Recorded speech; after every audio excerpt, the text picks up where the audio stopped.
is anime getting too mainstream, right?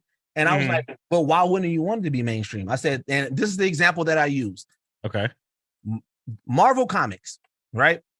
The reason why the MCU, no matter how you may be like, oh man, I don't like Phase 4, but the reason why they sell out is because we are seeing our comics come to life on the big screen, but done at bare minimum, they're done to it where it's realism. Like, oh my God, this is real, right? So I was like, I'm like, cost. Yeah. And so I was like, right now, the reason why we have bad live action anime movies is because we don't have a Kevin Feige yet. Kevin Feige in that space. That's a great point. That's a fantastic point. He was the fan of the culture. I was like, so if anime gets mainstream, what we need to focus on is not stopping it from being mainstream. It's enriching the people who will push that culture.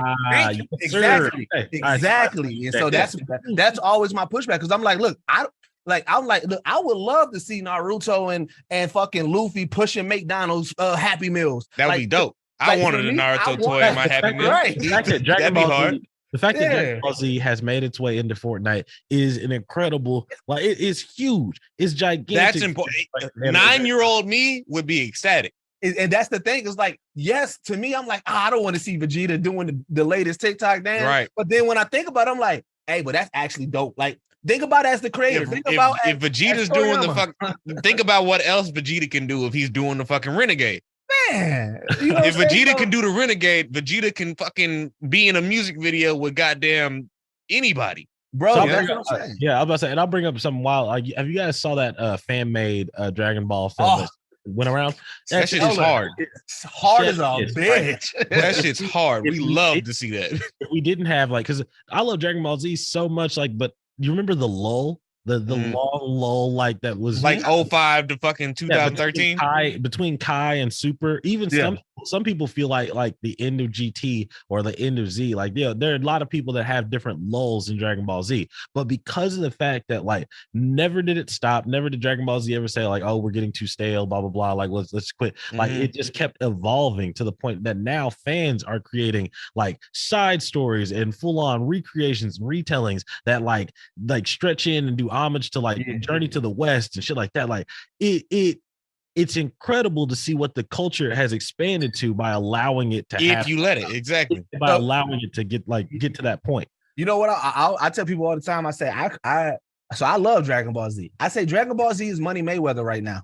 Yeah. It's Money Mayweather. Mayweather is, like, if you are a fan of boxing, you love Mayweather because of his defense. Like, he's the greatest because of his defense, right? But people love to hate him, right? And people are loud about, oh, fuck Mayweather, right? But anytime Mayweather say he's gonna do a fight, what happens? Sells the fuck out every time. Because they want the opportunity to see him lose. And people been shitting on Dragon Ball Z since Super ended. But Dragon Ball Superhero breaking box office right now, going crazy. Fantastic. Niggas are going out of their way to go out. Everybody. Yeah. When you look, and also I love the fact that when you look around the theaters, like, it is a sea of niggas, and then a ton of other, like, everybody's around, like, everybody's back. It's the melting pot. I feel like again, I'm not. It's the great equalizer to me. I'm so into, like, anime and stuff like that I've gotten to a point where I was like, ooh, like, let's talk about anything but Dragon Ball Z because it's the only thing that.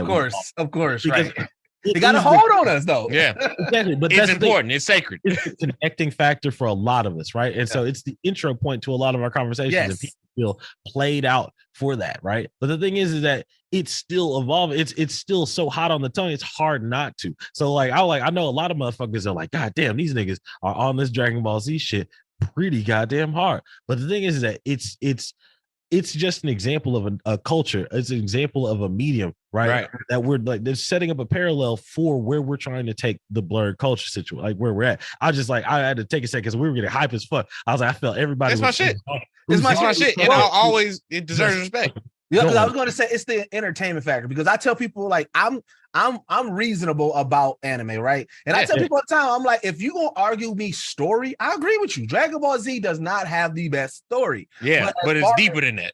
As far as entertainment and action, hey, bro, like, hey, it's peak. It's the peak. It's like, when them niggas power up, like, it's like a sports event. You getting geeked. I'm like, you can't beat that, bro. And it's emotionally investing because there's always some sort of emotional stake on fucking, you know what I mean? Vegeta fighting fucking Android 19. He was like, this nigga been making me look like a bitch for the past 6 years. Did y'all both I'm gonna get mine. Y'all both watch the movie? No. Not yet. No, I haven't seen. I know what happens, but not yet. Because I was going to say, yeah, you're spoiled. I don't mind. This not a big spoiler, but we was talking about on the podcast. We said Beerus is the blackest person on the show because in this movie, this is the most blackest moment. He was like in this movie, he was asleep. He woke up to noise. So just like an angry black man, you like, hey, who is making all this noise? Fuck making all that damn. And then he sees some niggas he don't know. He's like, hey, who this nigga in my house? Right? He see Broly. Right? He said, who this nigga in my house? And then he sees somebody cooking. He's like, wait, let me go with so he came up on the cook. Yeah. He came up on some new muscle, and then he see Chila. He's like, "Hey, y'all, we cool, dog. We cool." Yeah, right. And it just like a black person, he become welcoming. He like, "Hey, y'all want some ice cream? Hey, put some ice cream in this bitch, bro." Like he was like, let me get this straight. Y'all broken my shit. Y'all cooking. You brought some bad bitches. Hey, y'all all right with me, man. Y'all all right with me, dog. Y'all cool with me. Y'all good with me, dog. Yeah. Hey, yeah, no, this is perfect. It's a cultural, and that's what I love about it. It's a fucking cultural thing, cultural thing. And I love the fact that like we are able to look at these characters, see ourselves, see see these moments play out, because like for us, right, we didn't spend a lot of the barbershop time, right? A lot of the best conversations and like wisdom getting we got through was family reunions and domino games.